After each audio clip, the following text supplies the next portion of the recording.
Malupakanyisu pondolwayo izwa imithanda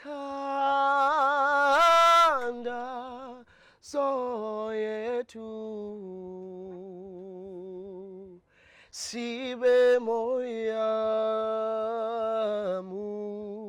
unye.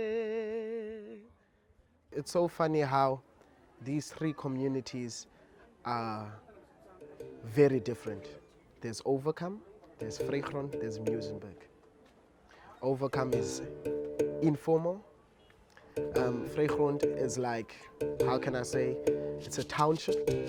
And then you go to Muizenberg, like suburban, and it's all in the same area. COVID-19 helps us acknowledge the gaps that have always been there in terms of our relating with each other in this space of the city in ways that are sustainable. When our president said no one is allowed to go to work, it's where I realized that people will be hungry. We realized that if we waited for help to come to us, we'd probably die waiting. It was only 4 kitchens in Vrygrond, but I also realized that 4 kitchens is not enough. In terms of hunger, people, they are really, really hungry, man. Starvation is really, really killing us, you know. And lucky enough that we have this project like this. So we added 8 kitchens. But after we added that 8 kitchens, also wasn't enough. I'm on the group and I've just been appreciating even just the vulnerability around what it means to start a freaking soup kitchen. We also came up with the idea of having a map.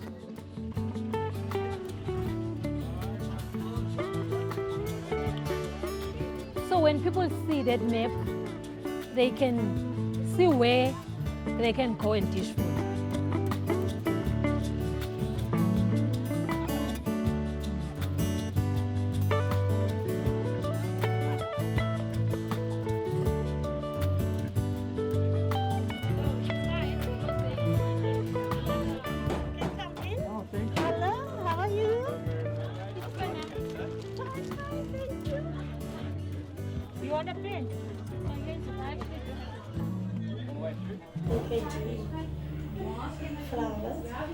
I don't know exactly the date, but it was on a Tuesday where a voice came to me.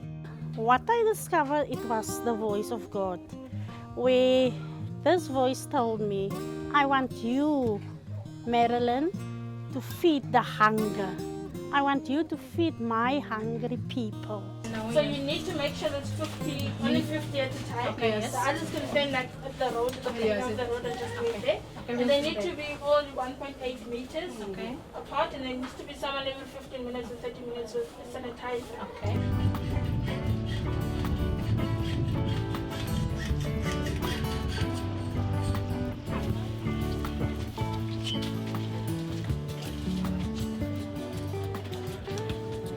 This is a lekker spot.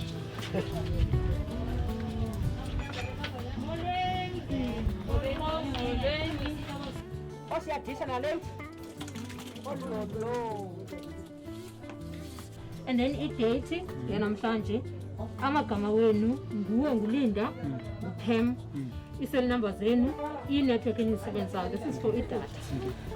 When you're done cooking, dish for yourself before you even go out. Because what I've noticed, we dish food for ourselves and we end up giving to the community. Yes. So make sure you eat before you go. This corona gave us that unity, and it got us back into our roots, where we come from as Africans. I'm a good, and then lay 50 at Kabila. Then you 50, so 50 at a time, 50 at a time. I just got a call from this person, they need food. No, then some fun and that's me admin. I'm at the back road.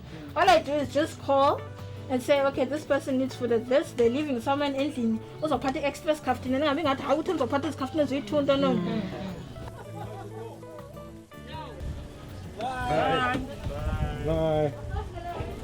But like pots, pans, stoves, tables, gas bottles, knives, like everything, people just came. they were saying that they were doing things here, collecting food and things, and we bought a whole lot of stuff to donate, and I bought it in and saw that they were busy doing soup as well, and it's just awesome to do something. When we dish up food for the young kids and adults, we do it, we can say, man, like we're doing it out of love. It's all about pushing the Ubuntu, the spirit of Ubuntu. They are remarkable, and they just work all day, every day, for the love of their communities.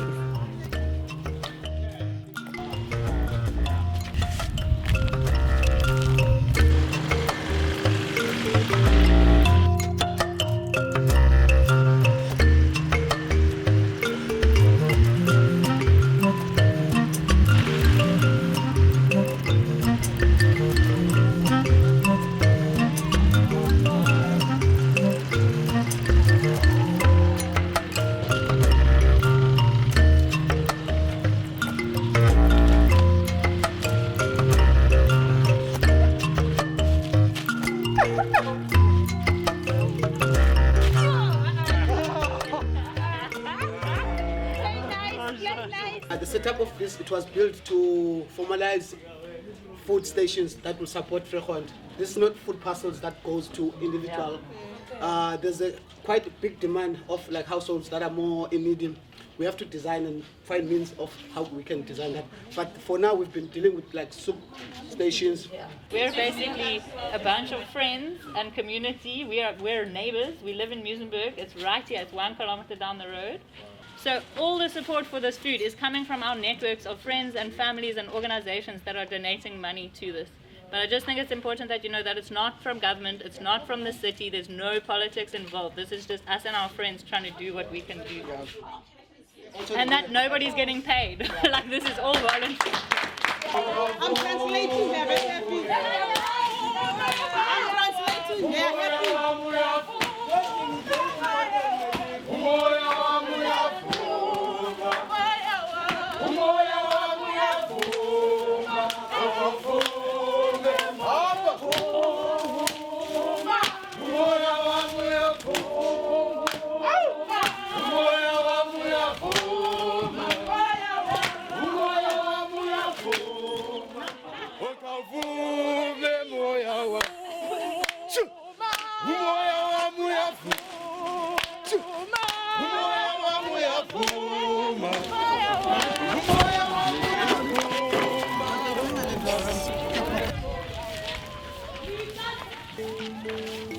And then are you right? Yeah. We still going into the gravel road, going through through that water. We must go walk with a rocky mountain. So we got a rocky road ahead of us. You know, Vrygrond community is a very poor community. And you know, we overpopulated here in Vrygrond also as well. And what I also can say is, if you can go to one place, you can see there's more than 5 doors in one premises. So if you see more than 5 doors in one premises, you know there's more than 5 families living there. Even inspire us more because of the lockdown now, to feed people, because now it's even worse because people can't go out to work. And me and my mother-in-law, we started the kitchen.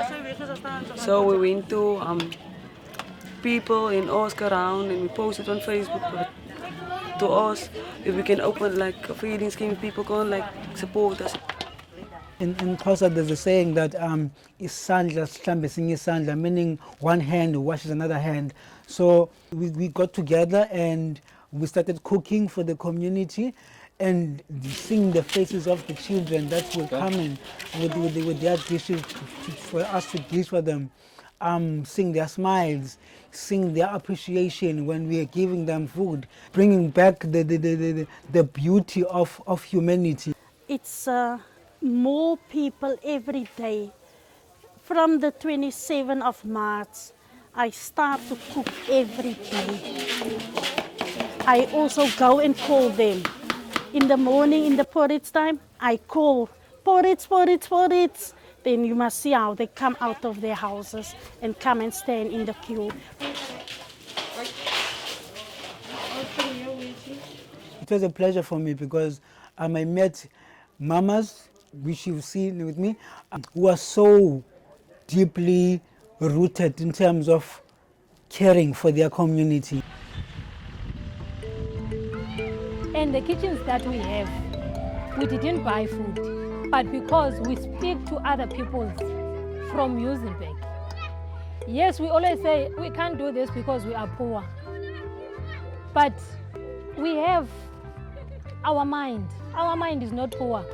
It means uniting all the races, all the hearts, all the souls, all the feet, all the hands, them being together, walking one step together and changing one nation together. If we, as very unequal societies and communities, can learn how to build relationship properly and really listen to each other, that's the sustainability, and that's the gold in what's going on here.